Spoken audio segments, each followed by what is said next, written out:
Bonjour à toutes et à tous. Aujourd'hui, on s'attaque à un sujet qui concerne, quasiment tout le monde en Allemagne, la fiche de paye. On va suivre ensemble le parcours de l'argent, de la belle promesse du salaire brut, jusqu'à ce qui arrive vraiment sur le compte en banque. C'est la question que tout le monde se pose, non? On signe un contrat avec un certain montant et puis, hop, sur le relevé de compte, le chiffre a fondu. Mais où est passé l'argent entre les deux? Allez, on lève le voile sur ce mystère aujourd'hui. Ok, avant de parler chiffres, il faut qu'on s'arrête sur un petit détail de la langue allemande. C'est assez important parce que, figurez-vous, tout le monde ne touche pas un Gehalt. Alors voilà, en Allemagne, on a principalement deux mots. Il y a le Lohn qui, historiquement, c'est la paye pour un travail plutôt manuel, souvent payé à l'heure. Imaginez un mécanicien, un ouvrier sur un chantier.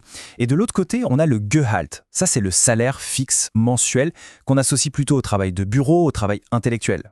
Petite anecdote intéressante d'ailleurs, aujourd'hui, au niveau de l'assurance retraite, par exemple, cette distinction, elle n'a plus vraiment d'importance depuis 2005. Mais les mots, eux, sont restés. C'est ancré dans la langue, une sorte d'héritage culturel. Bon, maintenant qu'on a éclairci ce point de vocabulaire, on entre dans le vif du sujet. Le fameux fossé entre le brut et le net. C'est là que les choses sérieuses commencent. C'est ça, la règle d'or à retenir. Le chiffre qu'on négocie, celui qui est écrit noir sur blanc dans le contrat, ce n'est qu'un point de départ, ce n'est absolument pas la somme finale qui sera versée sur le compte. Pour bien comprendre, on va utiliser une métaphore gourmande.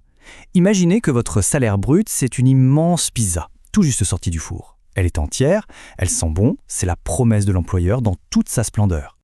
Mais attention, avant même qu'on ait le temps de prendre une part, il y a deux invités qui débarquent à table sans y avoir été conviés. Et ils ont faim. D'un côté, on a l'État, pour les impôts, et de l'autre, la sécurité sociale. Et tous les deux viennent se servir une bonne part de la pizza. Du coup, le salaire net, c'est ce qu'il reste de la pizza une fois que tout le monde a pris sa part.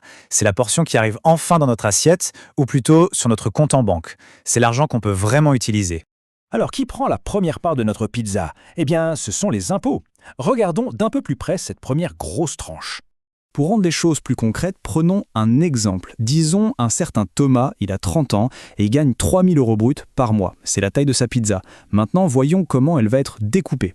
Cette part impôt, elle est composée de plusieurs choses. Premièrement, le plus gros morceau, c'est le Lohnsteuer, l'impôt sur le revenu. C'est inévitable. Ensuite, on a la contribution de solidarité, le Solidaritätszuschlag. Bon, pour beaucoup de gens, c'est zéro maintenant, mais ça existe toujours. Et enfin, il y a l'impôt d'église, le Kirchensteuer, mais ça, c'est seulement si on est déclaré comme membre d'une église, bien. Ok, les impôts ont pris leur part, mais il y a un deuxième invité à table, on s'en souvient.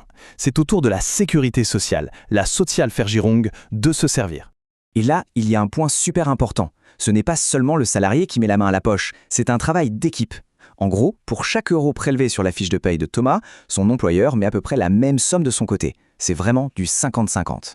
Cette part pour la Sécu, elle se divise en 4 grands domaines. On les appelle les 4 piliers. C'est vraiment la base du filet de sécurité sociale allemand. Un système qui repose entièrement sur l'idée de solidarité. Le premier pilier, c'est l'assurance maladie. Une petite bouchée de notre pizza part pour financer l'accès aux médecins, aux hôpitaux, pour tout le monde. Ce n'est pas juste pour soi, c'est pour garantir que tout le monde puisse se faire soigner. C'est la solidarité à l'état pur. Ensuite, il y a l'assurance dépendance. Là, on cotise pour aider les personnes qui ne peuvent plus être autonomes. C'est un investissement sur le long terme. D'ailleurs, petite info, il y a une petite cotisation supplémentaire pour les salariés qui n'ont pas d'enfants, c'est pour équilibrer le financement du système. Troisième pilier, celui-là, on le connaît bien, l'assurance retraite. C'est la part de la pizza qu'on met de côté pour plus tard. Chaque mois, ça contribue à financer les retraites, celles des retraités actuels et notre future retraite aussi, bien sûr. Et pour finir, le quatrième pilier, l'assurance chômage. Comme son nom l'indique, c'est le filet de sécurité si on perd son emploi. Ça permet d'avoir un revenu le temps de retrouver autre chose. C'est une sécurité vraiment essentielle pour pouvoir rebondir. Voilà, notre pauvre pizza a été bien découpée, les impôts se sont servis, la sécurité sociale aussi. Il est temps de voir ce qu'il reste au final et comment tout ce calcul est fait. Franchement, avec tous ces pourcentages, toutes ces règles qui changent tout le temps, on peut se demander qui fait ce calcul de fou tous les mois.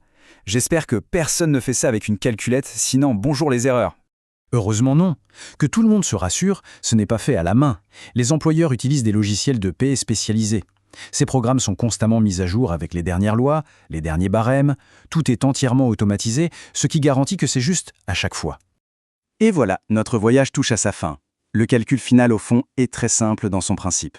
On prend la pizza entière, le salaire brut, on enlève la part des impôts, on enlève la part de la sécurité sociale, et ce qui reste, c'est notre salaire net. C'est la part qui atterrit enfin sur le compte en banque.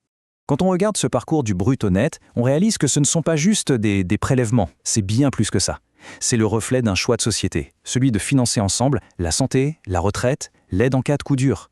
Alors, la question qu'on peut se poser pour finir, c'est quelle importance accorde-t-on finalement à ce filet de sécurité collectif ? C'est une bonne question pour réfléchir. Merci beaucoup d'avoir suivi cette explication.